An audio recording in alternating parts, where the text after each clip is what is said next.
Márcia Dornelles é filha da Dona Ilci, mulher negra, mãe de uma filha e dois filhos. Bacharel em administração, especialista em gestão estratégica pela Unip, MBA em gestão na Fundação Getúlio Vargas, curso de extensão Diversidades e Inclusão Social e Direitos Humanos na Universidade de São Paulo, USP, e estudante do curso de Direito, militante dos direitos sociais. E agora, então, com vocês têm, então, agora, a partir desse momento, a Vitória Vitor e a Márcia Dornelles falando sobre os principais compromissos internacionais assumidos pelo Brasil em temática de gênero. Muito bom. Aí, Márcia, bem-vindo. Então, a gente vai agradecer, né, a- ao convite, né? Então, essa, uhum, essa sou eu, né? Sou essa mulher negra. E como a gente vai falar bastante sobre a questão de gênero, eu sou de Porto Alegre, moro aqui em João Pessoa já fazem 18 anos e sou filha de agricultora familiar. Minha mãe, ela nasceu no município de Encantado, no distrito de Palmas, em Porto Alegre, né? No Rio Grande do Sul, quer dizer. E aos 9 anos ela vem para a cidade para trabalhar de empregada doméstica, né? E foi nessa conjuntura, né, que eu e meu irmão eu, né, fui a primeira pessoa da minha família. A minha mãe, ela tem 16 irmãos a conseguir entrar na universidade. Então, para mim, a primeira pessoa que eu conheci, mesmo quando ela mesma não sabia o que era feminista, então, para mim, a primeira feminista que eu conheci foi a minha mãe, que conseguiu me tirar do ciclo de que uma pessoa que trabalha em uma casa como doméstica, obviamente sua filha vai ser empregada doméstica, a filha da sua filha vai ser empregada doméstica, e a minha mãe dizia sempre para mim: você será o que você quiser ser. Então, para mim, é com muito orgulho que eu apresento a minha mãe, Ilse, a primeira mulher feminista que eu conheci. Então, gente, a gente vai falar sobre os principais compromissos internacionais assumidos pelo Brasil em relação à temática de gênero, né? Então, para nós, essa temática ela é muito cara, falar da questão de gênero, né? Então, eu separei de duas formas. Primeiro, a gente vai dialogar um pouco sobre definindo o que é gênero, e no segundo momento, a gente vai falar sobre os compromissos internacionais assumidos, né, pelo Brasil em relação a essa temática para nós mulheres, que é muito cara. Então, gente, você provavelmente deve estar ou já ouviu falar, né, na questão de gênero. Muito tem se falado sobre a identidade de gênero, a igualdade de gênero, a ideologia de gênero, entre outras temáticas relacionadas com esses termos. Mas você já parou para se perguntar, afinal, né? Que conceito é esse de gênero, né? Que tantas pessoas falam. E aí, para começar, né, eu vou utilizar uma referência que é um artigo da escritora Maria Eunice Figueiredo Guedes, né? Que é Gênero, o que é isso? Que é de 1995, tá? E nesse artigo ela traz diversas citações e eu separei quatro delas que estão aí na tela, né? E aí ela diz o seguinte, que qualquer argumento de indivíduos, objetos, ideias que tenham caracteres comuns, isso já vem do Dicionário Aurélio, né, de 1986.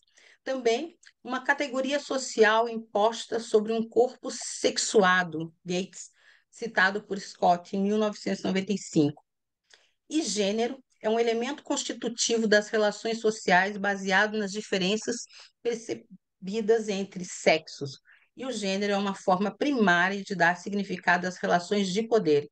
Scott, 95, e uma forma de entender, visualizar e referir-se à organização social da relação entre os sexos. Guedes, 1995. Quando a gente pensa nessas quatro posições, né, de gênero, né, e aí a gente vê que muitas vezes o termo gênero é utilizado erroneamente nas referências ao sexo biológico, né?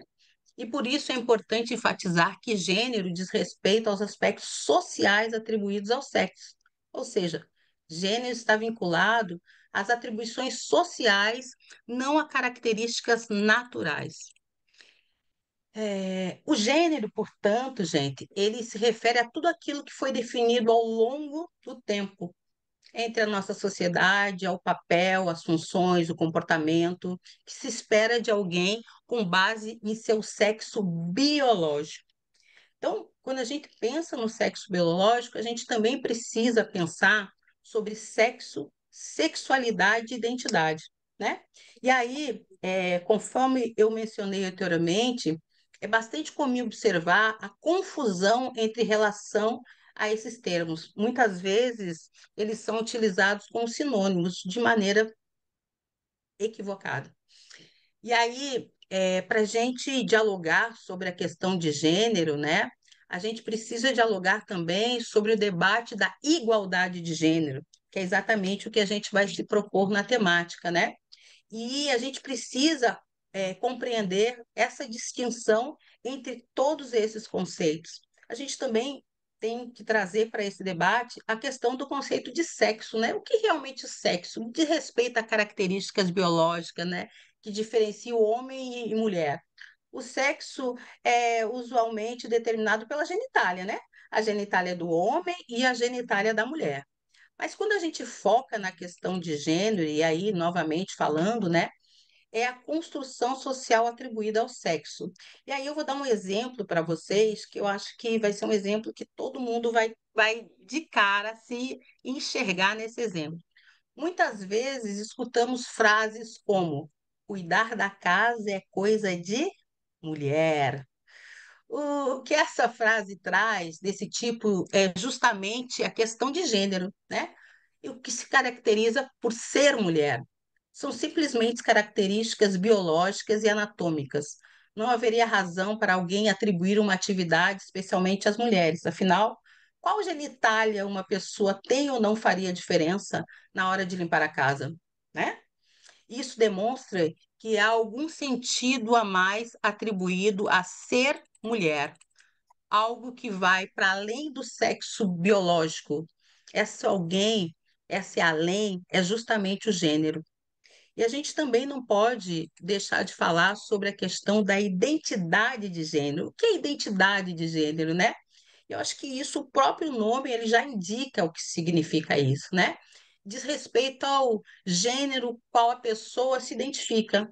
Então, independente do sexo, ou seja, da característica biológica, está relacionada à identificação de uma pessoa com o gênero masculino ou com o gênero feminino. Então, vamos falar aqui sobre a questão da temática de gênero feminino. E algumas pessoas se identificam com um gênero diferente do que é imposto a elas, né, em função do seu biológico. Essa identificação é o que chama-se de identidade de gênero, né? Então, muitas das pessoas, elas muitas vezes estão presas em um corpo, né, esteticamente aparente, mas que ela não se sente, né, com a aparência, né, do que ela se enxerga no espelho, né? Então, por isso a gente tem aí as mulheres trans, né? Então, quando a gente também fala um pouquinho da sexualidade, que ela diz respeito exatamente da orientação de uma pessoa, né? Como é que essa pessoa se orienta, né? Por quais gêneros essa pessoa sente atração sexual, uma atração também romântica, né? E aí a gente pode falar da questão da heterossexualidade, né? Que é uma pessoa que sente atração por pessoa do gênero oposto, a homossexualidade, que sente atração por pessoa do mesmo gênero, e a bissexualidade, que é aquela pessoa que sente atração tanto pelo gênero feminino como pelo gênero masculino. Tá? Pode.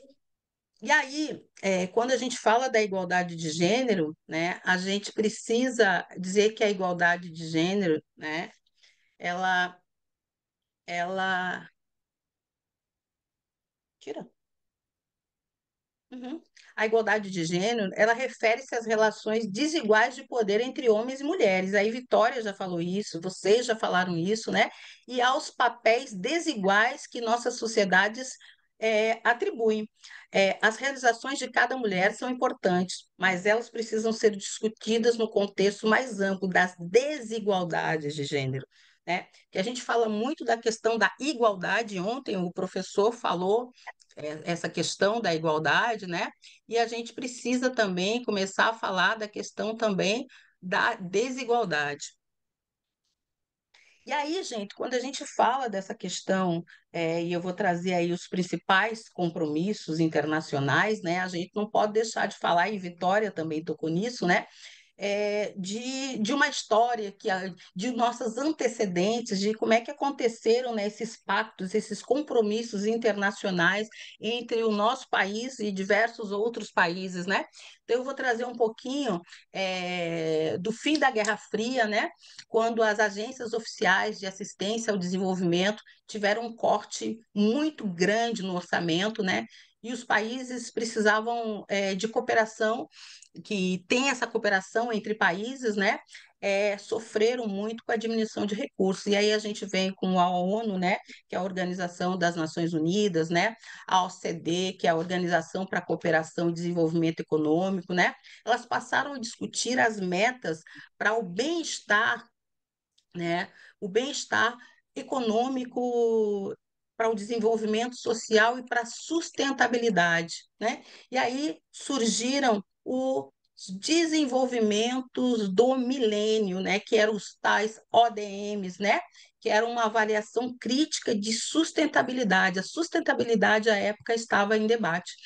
E aí o resultado disso foi uma publicação no século XXI da contribuição da cooperação para o desenvolvimento, né?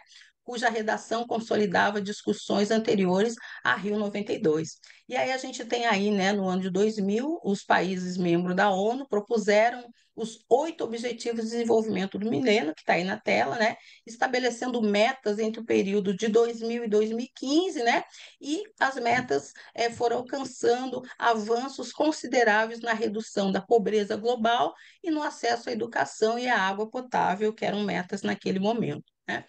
E aí, paralelo a isso, né, discutia-se que a própria teoria do desenvolvimento, né, uma das principais referências foi o trabalho do Prêmio Nobel da Economia, da Amartya Sen, que também é uma das criadores do Índice de Desenvolvimento Humano. Esse índice, né, que muitas vezes é critério, né, para que a gente possa, quando uma política pública chega e ela não tem como alcançar todos e todas, né, num município ou num estado, a gente precisa fazer critérios, precisa ter critérios, né, para que tenha aquele acesso. E o Índice de Desenvolvimento Humano, né, ele sempre é um dos indicadores, né, para esses critérios, né?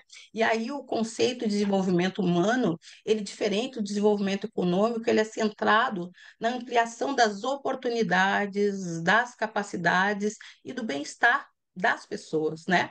E aí o Programa das Nações Unidas, né, ele traz a renda como não só apenas como um aspecto do desenvolvimento, mas como o seu fim, né?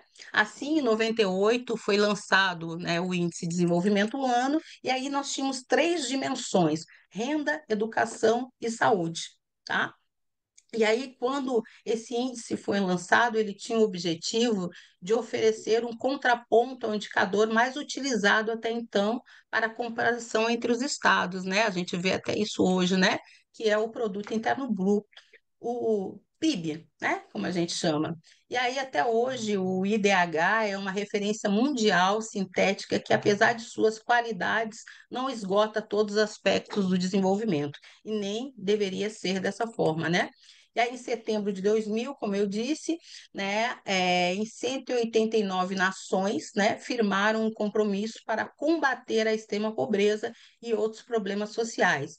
E aí, esse impacto acabou levando os Objetivos do Desenvolvimento do Milênio, que eu falei anteriormente, né, que eles tinham 8 alvos, né, a serem alcançados até 2015, e eles eram subdivididos em 21 metas e 60 indicadores, diferentes do ODS, né? E aí foram alcançados, né, alguns aspectos, né, e outros não, e diversos eventos e relatórios foram acompanhando a situação dos ODMs no mundo, né? E aí surge com esses avanços, né, os ODS, né, ou seja, aumenta a nossa responsabilidade, né, fazendo parte de uma resolução da Assembleia Geral da ONU em 2015, né, quando termina a conclusão do período do ODS, né, e aí vem a conhecida Agenda 2030, né, que todo mundo aí fala, as pessoas, né, têm que se apropriar mais disso, né, e aí são 169 alvos distribuídos entre 17 ODS, sendo que amanhã nós vamos estar, né, mais uma vez com vocês e tendo a oportunidade de falar do 18º, né, que é a igualdade e ética racial, que está aí. Então, esses ODS, gente, eles são o resultado do acúmulo, né, das experiências, dos debates e das negociações globais que aconteceram, tá? Então, essa agenda, ela 2030, né, ela tem esse objetivo, tá? De guiar a humanidade, né, na construção e implementação de políticas públicas que visam proteger o planeta e garantir todas as pessoas que elas tenham dignidade. E aí, ontem, professor, eu ouvi atentamente quando o senhor falou sobre a questão da igualdade e da equidade, e eu achei muito importante reforçar, né, que a igualdade ela é baseada no princípio da universalidade, né? Ou seja, que todos devem ser regidos pelas mesmas regras e devem ter os mesmos direitos e deveres. E aí, quando a gente fala todos devem ter e devem ser regidos, a gente já lembra logo da Constituição, que também Vitória falou anteriormente, né? Que ela trouxe em 1988, ela traz e passa a reconhecer, somente nesse período, as mulheres como iguais aos homens. No seu artigo 5º, no seu parágrafo 1º, ela diz: homens e mulheres são iguais em direitos e obrigações no termos dessa Constituição. Ou seja, fazem somente 36 anos que a nossa Carta Magna, a nossa Carta Maior, trouxe a igualdade entre homens e mulheres. E aí, quando a gente fala de equidade, por outro lado, a gente reconhece que não somos todos iguais e que é preciso ajustar esse desequilíbrio. E aí, para falar do desequilíbrio, eu vou trazer um exemplo, né, que todo mundo conhece, eu acho que a gente pode fazer uma grande reflexão, que é sobre o meu povo, que é sobre as cotas raciais, né?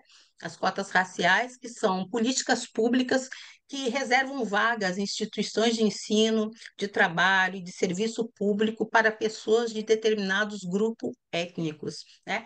Essas políticas, elas visam garantir a igualdade de oportunidade e integração de pessoas negras, indígenas e de baixa renda, né? E essas cotas raciais, elas são uma forma de ação afirmativa de equidade social e de combate ao racismo, né?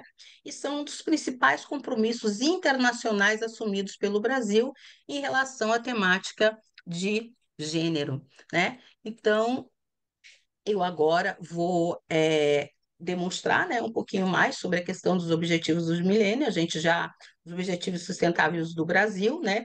Aí estão os 17, né? O que a gente falou anteriormente, né, sobre a importância dessa ação e desse apelo global, né, combater a pobreza, proteger o meio ambiente, o clima, garantir que as pessoas em todos os lugares possam desfrutar de paz e de prosperidade. E aí, quando a gente fala isso, acende uma luzinha, né? Muito grande, né? Para nós que estamos nesse ciclo, né? De pobreza, da periferia, povo preto, indígena, LGBTQIAP+, né? Mulheres e homens trans, né? Então a gente começa a pensar realmente, né? Que ações mais a gente pode fazer, né? Uma vez que nós já estamos em 2024 e falta um pouco tempo para 2030, né? Então, eu quero destacar aqui, entre essas medidas previstas, eu vou destacar, né, 4 medidas, né?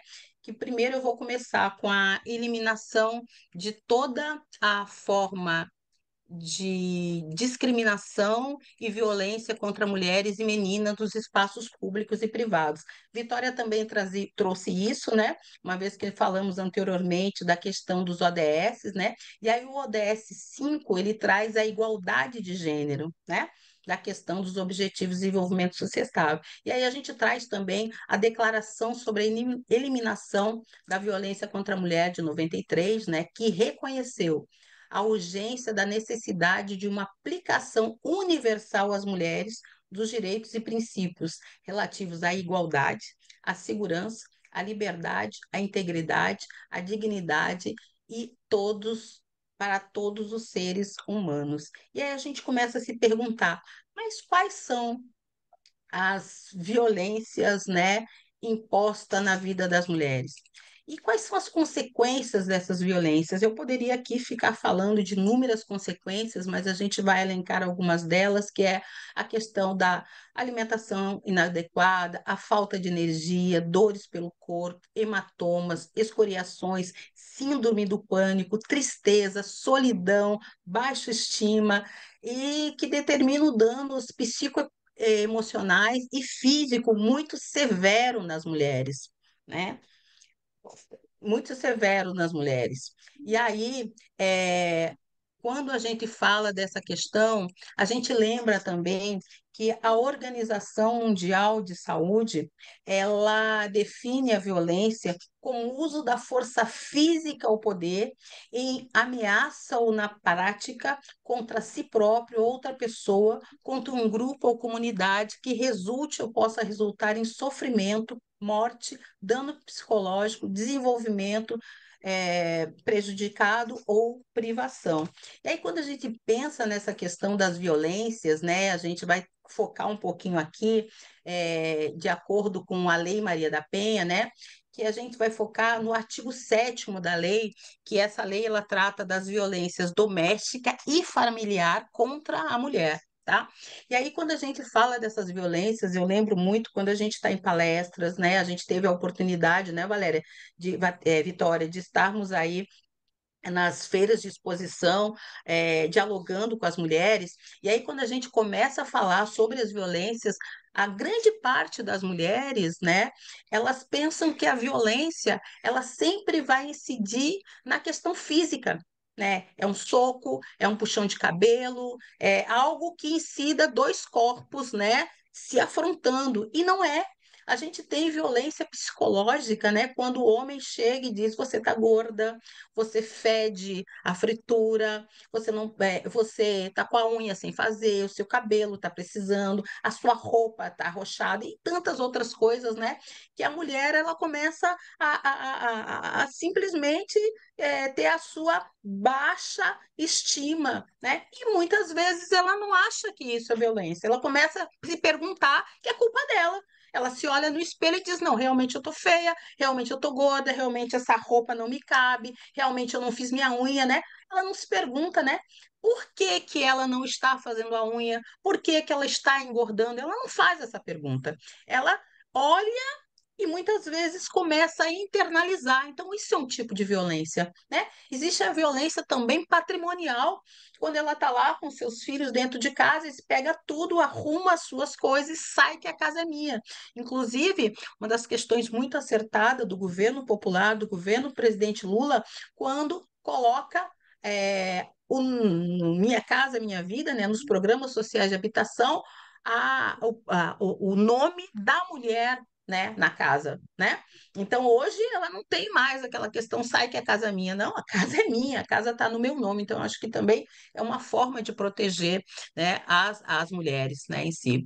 E a gente também tem aqui a questão da violência sexual, né, que a gente sabe é uma das violências que é mais falada e a gente vê muito aí na mídia, né, na televisão, né? E a gente também traz para essa roda a Convenção do Belém do Pará, que define violência contra a mulher quando qualquer ato ou conduta baseada no gênero que cause morte, dano ou sofrimento físico, sexual, psicológico à mulher, tanto na esfera pública como na esfera privada, e a gente já teve aí vários diálogos, né, sobre essa questão, né, da esfera pública. E aí a gente vai trazer um outro ponto, que é a igualdade de oportunidades para o exercício da liderança feminina em todos os níveis do processo de decisão nas vidas política, econômica e pública. E aí a gente vai trazer de novo, né, o ODS 5, né? E aí Vitória já trouxe exatamente a meta 5.5, que ela garante a participação plena e efetiva das mulheres e a igualdade de oportunidades para a liderança em todos os níveis de tomada de decisão na esfera pública em suas dimensões política e econômica, considerando as intersecções como raça, etnia, idade, deficiência, orientação sexual, identidade de gênero, territorialidade, cultura, religião, nacionalidade, e especiais para as mulheres do campo, da floresta, das águas e das periferias urbanas, né? E aí, quando a gente fala dessa questão da igualdade de gênero, né, que ela exige, né, que uma sociedade, e aí falaram anteriormente, as falas que nos antecederam, e eu concordo com elas, né? Quando a gente fala em uma sociedade, a gente precisa falar em homens e mulheres, né? Que gozem das mesmas oportunidades, e como rendimento, direitos e obrigação em todas as áreas, né? Esses benefícios, essas oportunidades, elas devem beneficiar a todos, não somente aos homens, né? O acesso à educação, né? A mulher, ela tem o quê? A mulher, para ela ter acesso à educação primária, ela teve que ter acesso a partir de uma lei. Para ela ir para a universidade, foi a partir de uma lei. Para ela poder votar, foi a partir de uma lei. Para poder ter o direito a não ser virgem, foi a partir de uma lei. Para ela ter crédito, foi a partir de uma lei. Ou seja, todas essas conquistas das mulheres, desde sempre, foram enfrentamentos dos movimentos de mulheres, das mulheres feministas, e muitas das vezes tem mulheres que, quando a gente fala, você é feminista, ela diz não, porque ela fica receosa de dizer que é feminista, mas ela luta pelas pautas feministas, porque tudo isso que eu falei anteriormente são pautas feministas. E aí, quando a gente pensa em algum compromisso estratégico para essa igualdade de gênero, a gente pode pensar em aumentar a participação da mulher no mercado de trabalho. E a independência econômica, tanto de homens quanto de mulher, mas principalmente das mulheres, né? Porque a mulher, ainda no tempo de hoje, é a ela que os idosos são de responsabilidade dela, é a ela que as pessoas que não têm saúde da família são de responsabilidade dela, é a ela que são depositada a responsabilidade das crianças, e eu sempre fico fazendo algumas reflexões, se a gente estamos em algum ambiente, né, e alguma criança faz alguma coisa, tem um que grita, cadê a mãe daquela menina? Cadê a mãe daquele menino? Dificilmente você escuta, cadê os pais daquele menino? Então, cadê os pais daquela menina?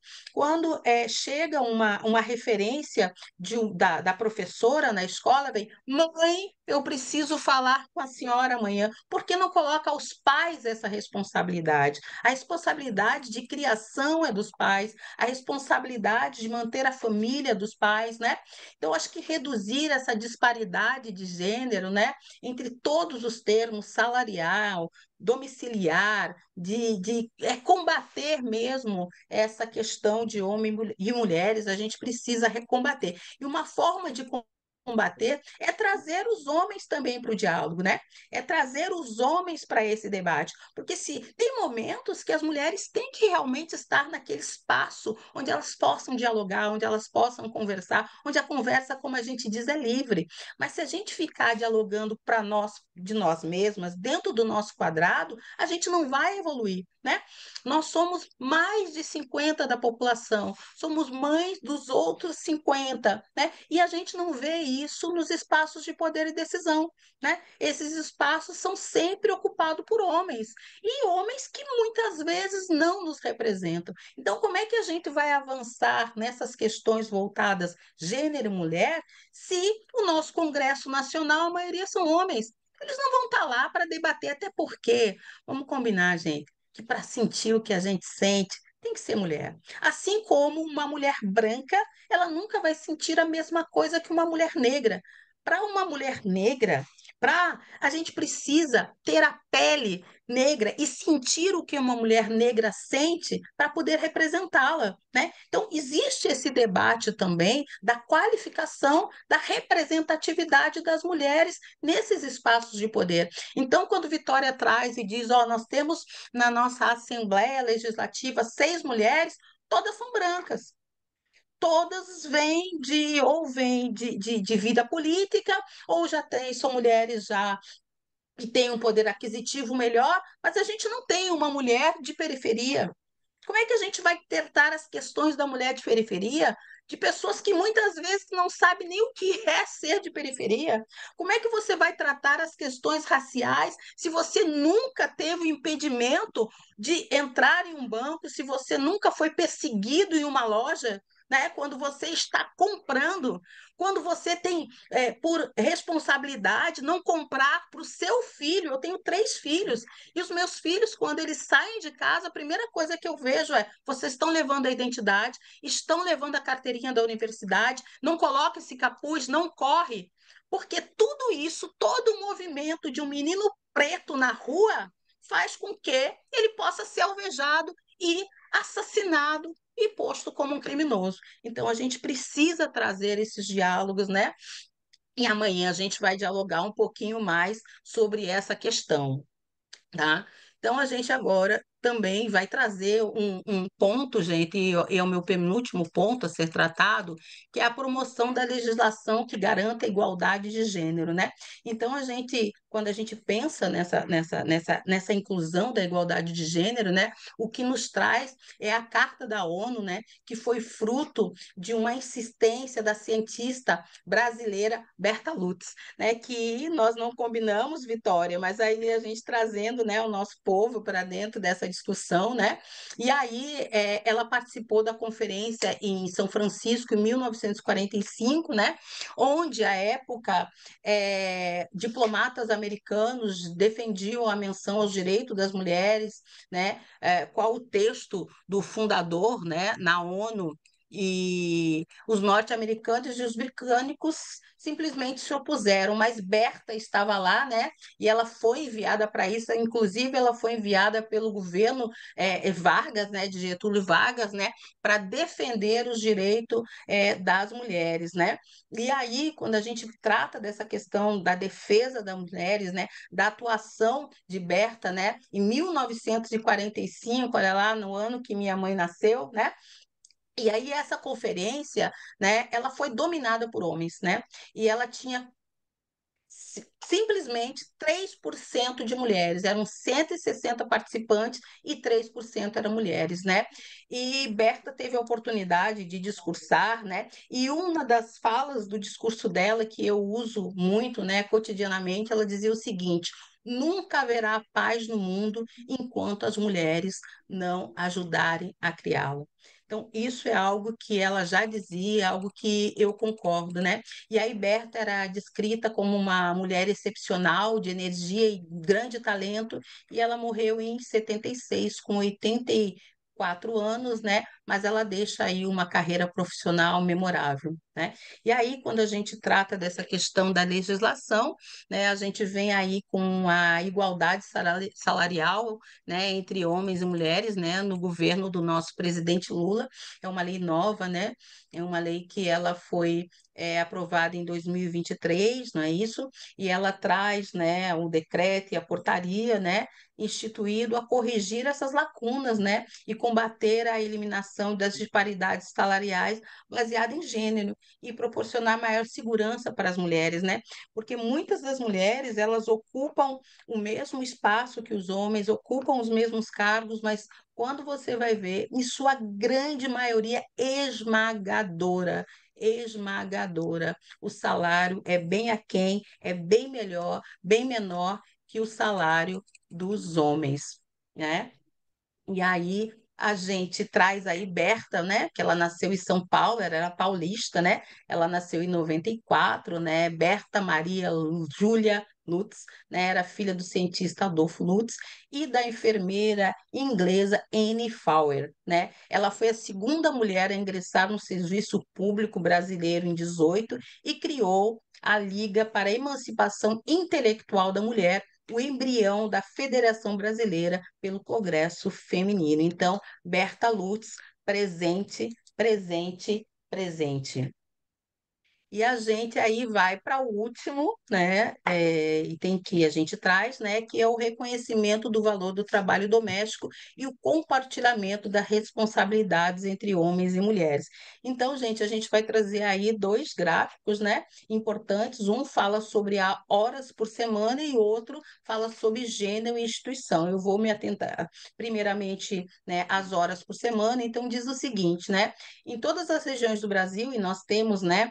Aí 7 regiões, né? Norte, não, 5 regiões, desculpa, Norte, Nordeste, Centro-Oeste, Sudeste, Sul. E aí diz o seguinte, né? Que a mulher dedica mais tempo à execução de tarefas domésticas do que os homens. São 10 horas a mais por semana. E eu sempre costumo dizer às minhas alunas que é o seguinte: enquanto a noite chega, a casa dorme e a mulher continua acordada. Então, muitas de vocês, eu acredito que vão se identificar, né? Terminou o jantar, todo mundo começa a se organizar para dormir e a mulher começa a já pensar no dia, no outro dia, né? Então, o que que ela faz, né? Ela recolhe, primeiramente, se tiver criança, né? Todos aqueles brinquedos que estão no chão, vai organizar os brinquedos, vai guardar a louça que foi lavada da noite, para que no dia de amanhã, né, não fique aquele acúmulo. Ela vai colocar a mesa do outro dia, ela vai passar a roupa, isso depois, a roupa das crianças, né, para a escola no outro dia, isso depois de ter ajudado a fazer tarefa, de ter esquentado a comida, né? Então, todas essas ações são destinadas, infelizmente, à mulher. E a gente tem um quadro do lado aí que é a medida do grau de instrução. Então, significa dizer o seguinte, que a diferença ela diminui entre homens e mulheres quanto a essas responsabilidades que eu falei anteriormente, dependendo do grau de instrução. A gente vai ver lá, a se a gente pegar aqui o percentual aqui, ó, de 80%, né, a gente vê aqui, ó, as mulheres sem instrução, né, que elas têm ali o ensino fundamental incompleto, a tendência é os homens ajudar muito menos. Conforme essa instrução vai aumentando também, a gente pegou 80% de referência, vai aumentando também a capacidade de os homens ajudarem, ó. Quando chega no nível superior completo, os homens já ajudam muito mais, né? Então, isso significa dizer que tudo que a gente falou anteriormente, processo de formação, processo de capacitação, a conversa, a chegança com as mulheres começarem a conversar com outras mulheres, né? A gente ter essas oportunidades que nós estamos tendo aqui, dentre várias outras, faz com que as mulheres comecem a enxergar de uma outra forma. Porque senão, gente, normalmente é aquela questão, né? Ai, o meu marido, ele é o que mantém a casa, o mantenedor. Mas muitas vezes, e aí eu vou falar do meio rural, né, como filha de agricultora, né, quando a gente vê a zona rural, todos da casa trabalham, é a unidade familiar, né? Então, a mulher vai, vamos supor, vamos falar aqui de leite, tá? O homem vai lá, ordenha a vaca, traz o leite para dentro de casa. Quem é que transforma esse leite? Transforma em queijo, transforma em doce, transforma em tudo que a gente pode imaginar, né? E aí ela faz tudo isso, entrega ao homem e ele vai para a feira para vender, né? Quando chega lá, ele vende e o leite sozinho, se ele fosse vender, é um valor. A mulher passou ali e botou todo o beneficiamento naquele produto, né? E aí deu aí uma elevada no poder, né? No valor acrescido aí. Quando o cara volta, quando o homem volta da feira, o dinheiro está no bolso de quem? Dele. Quando a gente chega e pergunta para Dona Maria, qual é a remuneração que a senhora tem? Não, eu não trabalho, não, eu ajudo o seu João. Gente, ela ajuda o seu João? E o pior, quando a gente chega na feira, o pessoal ainda diz, menina, aquele queijo de seu João, aquele doce de leite de seu João, ou seja, a mulher acaba que ela perde o protagonismo que é dela. Até porque o beneficiamento daquele produto, né? Quem colocou, quem fez o beneficiamento, eu sei, foi um trabalho conjunto, onde a mulher tem sim ali o seu valor, a sua remuneração. E isso precisa ser garantido, tá? E aí, quando a gente fala dessa questão, a gente não podia só, né? E a gente precisa também falar quais foram as medidas, né, que o Brasil tomou para promover a igualdade de gênero, né? Então, para que essas medidas fossem reconhecidas, né, nós tivemos que criar, né, mecanismos, instrumentos. Foi criada as Casas da Mulher Brasileira, foi criada a Lei de Igualdade Salarial, que a gente viu, os Centros de Referência da Mulher, o Canal de Denúncias e Violações de Direito, o Pacto Nacional de Prevenção ao Feminicídio, entre outras iniciativas, e aí eu vou falar com mais propriedade agora no próximo slide sobre isso. Então, a gente precisa também compreender quais foram os avanços, né, da igualdade de gênero no Brasil nos últimos anos, né? E aí a gente vai falar um pouquinho das áreas de salário, trabalho e maternidade, a gente vai destacar o desenvolvimento da lei da promoção da igualdade salarial. A questão do assédio no ambiente de trabalho, eu quero abrir um parênteses aí de algo que aconteceu, né? E o governo federal ele foi muito reto e direto no exonerar, né, o ministro dos Direitos Humanos e da Cidadania, Silvio Almeida, né, quando ele assedia, inclusive sexualmente, a sua colega de trabalho, a ministra da Igualdade Racial, Aniele Franco, né? E aí a gente vê aí que foram várias vítimas dele. Hoje isso está sendo aí mais, está vindo mais a público, inclusive a própria Aniele já falou, né, aí em rede nacional o que aconteceu, e as outras mulheres também que falaram, né? Então, a questão da proteção do assédio em ambiente de trabalho e combate, né, é muito importante. A gente aí vai trazer algumas leis rápidas aqui, né, para a gente contextualizar historicamente, né, esses nossos avanços, né, essas nossas conquistas que precisam sempre ser evidenciadas, que a gente precisa a todo momento. Inclusive, eu penso que isso deveria ser uma disciplina. Né, uma disciplina, o conhecimento de todas as conquistas das mulheres, para que as nossas meninas, né, ao estarem, né, construindo a sua identidade, pudesse se identificar com mulheres que tenham a ver com a cultura, com o saber, com a vivência, né? E eu mesmo eu posso falar porque eu não tive isso na minha infância, né? Eu como uma mulher e como uma menina negra, eu me foi negado o direito a ter, né, conhecimento das mulheres e mulheres negras em especial, né, que construíram esse país e também que construíram por meio dos movimentos de mulheres, né, e das feministas, né, as conquistas que nós temos, não é isso? Então, isso não nos é conversado, né? E graças a Deus eu tive aí um pai que me deu a educação, né? Uma vez que a minha mãe ela não sabia ler, ela teve ascensão a essa educação da leitura, né? Depois que meu pai morreu e a gente depois falando descobriu que meu pai, por mais que não parecesse, mas ele era machista, né? E a gente só descobre isso depois que a gente começa a frequentar a igreja, os grupos de jovens, a fazer as leituras, né? E a gente vai descobrindo sobre isso. E aí, em 85, né, fazem 39 anos só que foi criada a primeira delegacia da mulher, né, as DEANs, né? Essas delegacias, elas são de suma importância ao combate contra a violência das mulheres, né? Porque antigamente, quando uma mulher ela era violentada, violada, ela chegava numa delegacia e ela dava de cara com quem? Com um delegado homem, que normalmente muitos deles, em sua grande maioria, mais de 99%, não tinham sequer, né, o poder de acolher, de escutar aquela mulher, né? Então era mais fácil voltar, né, mandar que ela voltasse para casa para que ela pudesse se reconciliar, né?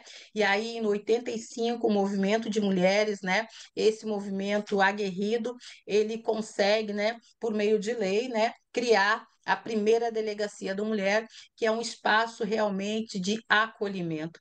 É um espaço que quando você chega, você vai ter mulheres, né, capacitadas, né, e homens que conduzem viaturas, muitas vezes também capacitados, né, a acolher essa mulher, né, a proteger essa mulher, a indicar a essa mulher os meios os quais ela deve escolher como a sua vida vai continuar.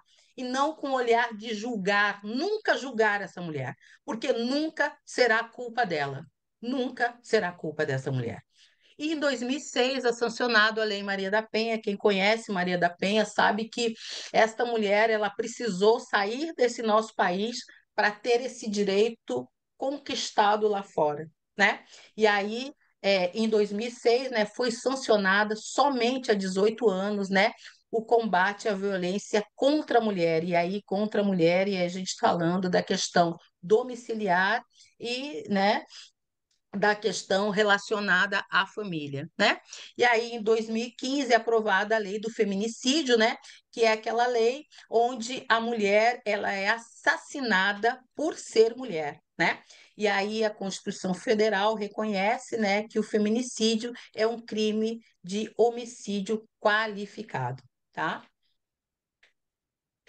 E aí a gente, em 2018, né, traz somente há 6 anos, né, também um crime qualificado, que é a importunação sexual, né, que passa a ser considerado crime. Que antigamente, lá nos primórdios, né, e a gente tem aí, traz, né, a questão da virgindade, né, os homens, eles poderiam assassinar uma mulher, né, se eles conseguissem, se eles achassem que ela podia estar simplesmente o traindo, né? E ia ficar por isso mesmo, né? Hoje, uma mulher estar sendo importunada no ônibus, né? Aquelas pessoas que falam lhe tocando, aquelas pessoas que lhe abraçam e lhe amassam, né? Aquelas pessoas que querem alisar seu cabelo, bater na sua bunda, né? Isso tudo é importunação, né? E essa importunação, ela precisa ter o crivo da lei, né? E a gente tem aí há 6 anos, né, desde 2008, essa lei que nos protege, né? E a gente também tem aí há 3 anos, né, uma lei que foi criada para prevenir, né, reprimir e combater a violência política contra as mulheres. E aí, gente, quando eu escutei atentamente sobre o debate que vocês fizeram, né, sobre a questão política, eu fico me perguntando, porque assim, quando a gente vai para o letramento da lei, na questão de gênero, ela fala o seguinte: que os partidos políticos, na questão de gênero, homem e mulher, se eu tiver 70% de homens, eu preciso garantir 30% de mulheres. Se eu tiver 70% de mulheres, eu preciso garantir 30% de homens. Então, a lei não diz em nenhum momento que é 30% tão e somente para as mulheres. Os homens, espertamente, né, correram na frente e aí a gente, infelizmente, não consegue desfazer, né, essa questão. Então, a gente poderia sim ter um partido aí, né, uma coligação que viesse com 70% de mulheres e a gente teria que garantir 30% de homens. Então, a gente vai ter a garantia aí de gênero, homens e mulheres. Esse é o letramento da lei, tá? E aí a gente tem aí em 2023, né, essa lei que a gente já vem falando, Deus da exposição aí que a gente vem fazendo, que é a questão da lei da igualdade salarial, né, que ainda está muito no papel. Eu acredito que o governo federal, né, que quem puxa, né, e determina que isso aconteça, né, ele é quem vem fazendo isso com muita propriedade, mas eu creio que esse debate e os movimentos de mulheres, né, vão precisar ainda apertar muito para que isso ocorra nos estados, para que isso ocorra nos municípios, né? Porque você muitas vezes, vocês querem o mesmo salário com o mesmo cargo, tudo bem, tá aqui o mesmo salário. Aí tu vai lá e dá uma gratificação bem gorda, né, para o homem. Então a gente precisa coibir de todos os tipos, né, de violência, porque isso é uma violência, né? Você tratar pessoas que ocupam o mesmo cargo, né, com distinção, porque da questão do gênero, tá? E aí a igualdade de remuneração, olha só, a remuneração, né, entre homens e mulheres, né? Então a gente também tem isso quanto avanço. Então, gente, eu quero agradecer, né, me colocar à disposição e eu quero usar aí Berta Lutz, que dizia sempre e dizia que nunca haverá paz no mundo enquanto as mulheres não ajudarem a criá-la. Então, gente, para que a gente tenha paz no mundo, homens e mulheres precisam se unir para que a gente possa criar. Muito obrigado, me coloco à disposição e agradeço também a oportunidade de estar aqui com vocês. Agradeço a Deus por mais essa oportunidade. Boa noite a todos novamente, né? Márcia começou a falar sobre os principais compromissos internacionais assumidos pelo Brasil em relação à temática de gênero, e eu vou falar um pouco aqui de algumas coisas que eu entendi também, tá bom? A nova posição do Brasil diante da comunidade internacional quando houve o encontro de mulheres, ele assumiu, juntamente com a ONU Mulher. Então, houve algumas discussões muito interessantes, foi colocado, tomado algumas posições. O Brasil, ele assumiu alguns compromissos dos quais Márcia falou ali, e a gente está vendo algumas coisas acontecendo, como essa lei de igualdade salarial, a questão da lei do cuidado com a mulher, da questão do aborto também, que a gente vai ver um pouco mais na frente. Passa um pouquinho aí que a gente vai. E aí foi assumido também com a questão da ONU Mulher, quando ela lançou a iniciativa por um planeta 50 por 50 em 2030. E aí é um passo decisivo pela igualdade de gênero, com compromissos concretos por mais de 90 países. E o Brasil foi um dos primeiros a aderir a essa iniciativa. Pode passar? E esses objetivos, eles estão em erradicação da pobreza, ele vem o primeiro passo, a erradicação da pobreza, fome zero, saúde, bem-estar, educação, igualdade de gênero. Nós estamos no quinto, é o quinto compromisso assumido, que é o ODS 5, que o Brasil assumiu na questão da melhoria, do cuidado com a mulher, do cuidado principalmente com a mulher. Vamos passar? Construir um planeta 50 por 50 depende de todos, mulheres, homens, sociedade civil, governos, empresas, universidades e meios de comunicação. Tem uma coisa interessante que a gente pode discutir assim, para a gente ter um desenvolvimento sustentável e conseguir esse planeta 50 por 50. Muitas vezes a gente acha que só o governo pode fazer alguma coisa. A gente tem até uma dinâmicazinha que é bem interessante. Volta um pouquinho. Tem uma dinâmica que é muito interessante. Você pega uma bola e vai passando para cada um e termina jogando. Tudo não depende de mim, depende dos outros. E essa questão dos 50 por 50, a gente, quando viu que foi colocado que aí seria um comprometimento de mulheres, homens, sociedade civil, governo, empresas, universidades, meios de comunicação, aí a gente olha, será que o meio de comunicação realmente está trabalhando engajado para a gente construir um planeta 50 por 50?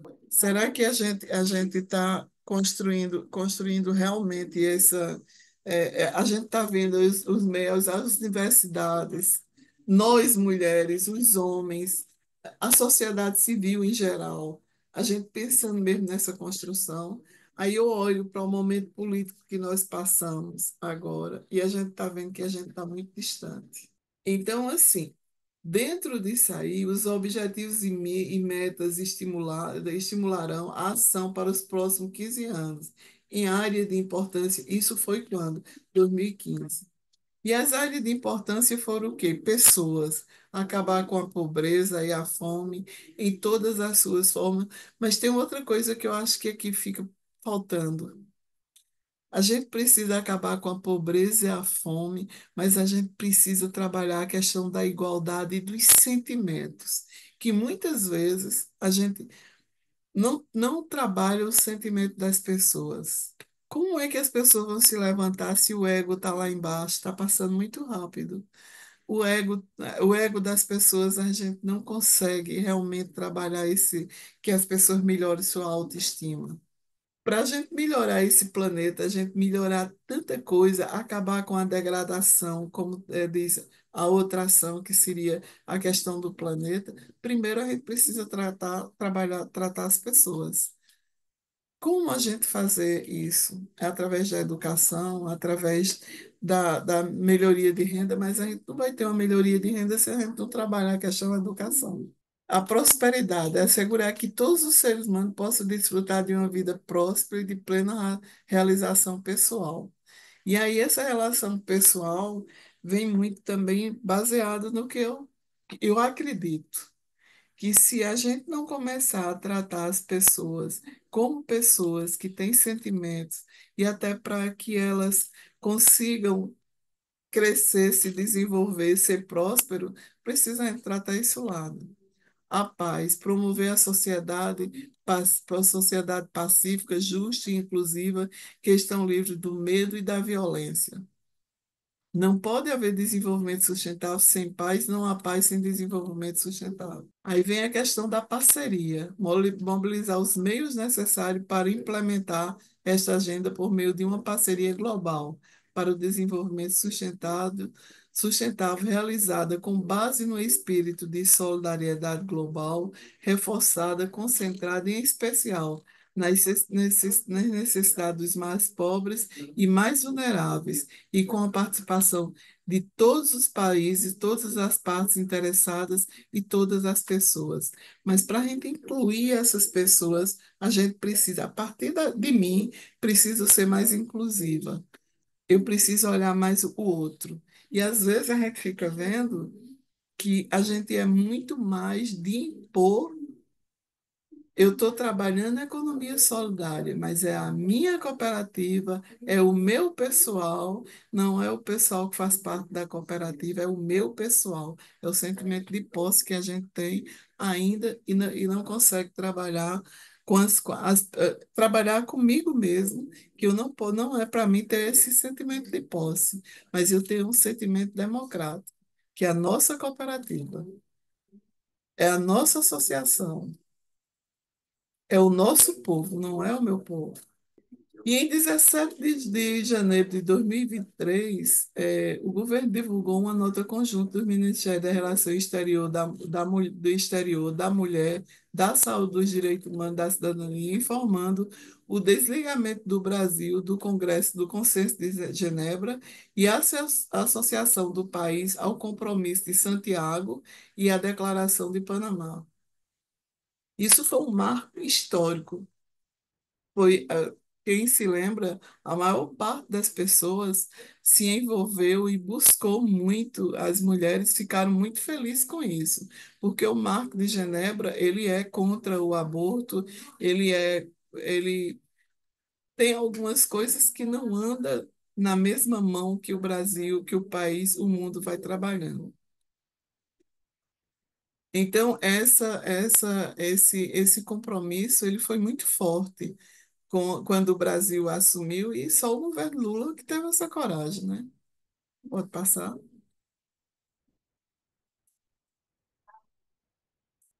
Eu não vou me alongar muito mais, sabe por quê? Porque eu acho que Márcia foi cirúrgica no que ela apresentou. Eu aqui quero agradecer a todos, agradecer primeiro a Deus, né, que Ele dá essa oportunidade de a gente estar aqui conversando com vocês e também de reencontrar algumas pessoas que fazia tempo que a gente não se via. E vamos sim, Nelly, vamos sim, Caterine, buscar com que a Unisol reviva a Unisol Mulher.